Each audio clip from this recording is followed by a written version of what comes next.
السلام علیکم ورحمۃ اللہ وبرکاتہ۔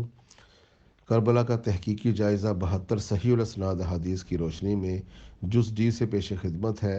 حدیث نمبر 37 صحیح بخاری کی حدیث میں ہے، سیدنا ابو سعید خدری رضی اللہ تعالیٰ عنہ بیان کرتے ہیں کہ رسول اللہ صلی اللہ علیہ وآلہ وسلم نے ارشاد فرمایا،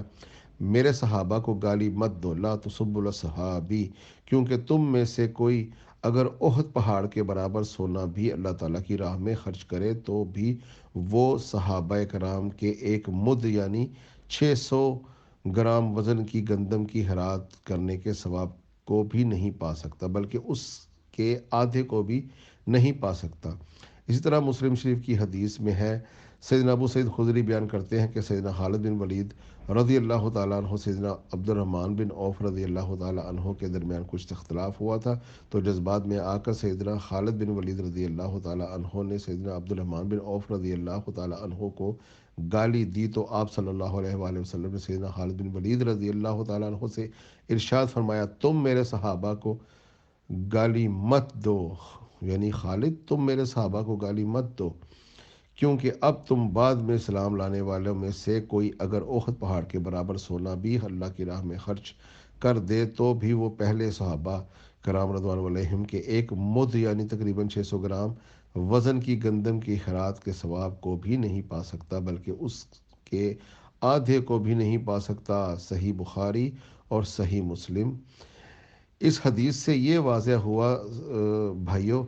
کہ صحابہ کرام کو جو لا تسب الصحابی، یہ خود صحابہ کرام پر بھی یہ بات امپلیمنٹ ہوتی ہے۔ حقیقت میں تو یہ خود صحابی رسول کو ہی کہا جا رہا ہے۔ اب خالد بن ولید بھی تو صحابی رسول ہیں، لیکن سیدنا عبد الرحمن ابن عوف حقیقت میں اس وقت وہ صحابی تھے جنہوں نے شروع سے نبی علیہ الصلوۃ والسلام کا ساتھ دیا، دوستیاں کی، بھائی چارہ کیا، اپنی جانیں ان پر واری، ان کے لیے اسلام کے لیے تکلیفیں اٹھائیں، مال خرچ کیا، جان خرچ کی، ہجرت کی، نصرت کی، جنگیں لڑیں۔ یہ ہیں اصل صحابہ کرام۔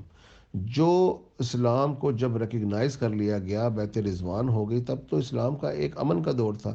اس میں جو اسلام میں آئے ان کے لیے بھی شان ہے، اس لیے ان کے لیے بھی انعام ہے، لیکن وہ ان کے مقام کو نہیں پا سکتے جو پہلوں کے سابقون الاولون کے مقام ہیں۔ اس لیے جب خالد بن ولید نے ان کے ساتھ اختلاف کر کے گالیاں دی،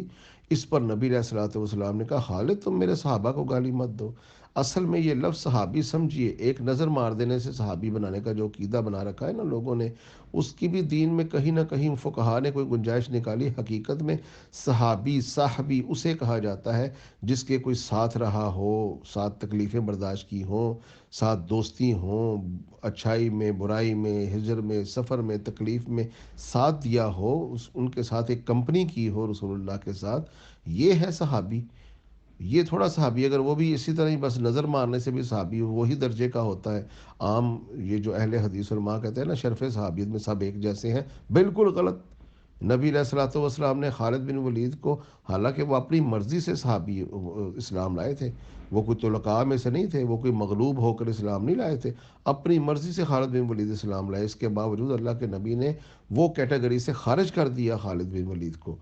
تو میرے بھائیوں، اگر کوئی بعد میں آنے والا احد پہاڑ کے برابر سونا خرچ کر دے، اور یہ صحابی جس نے رسول اللہ کے ساتھ تکلیفیں اٹھائی ہیں ایک مد خرچ کرے،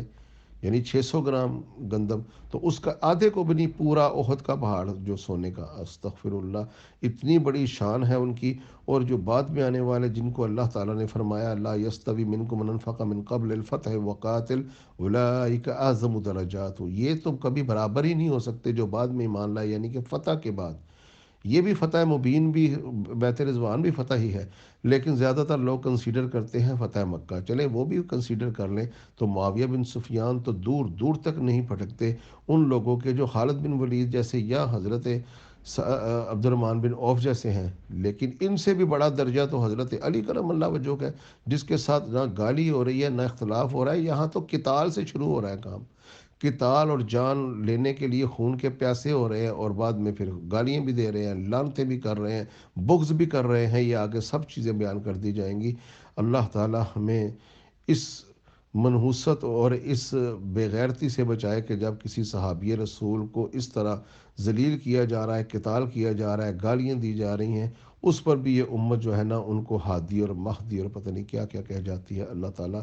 ان کو صحابہ کرام کی شان کو سمجھنے کی توفیق عطا فرمائے۔ السلام علیکم ورحمۃ اللہ وبرکاتہ۔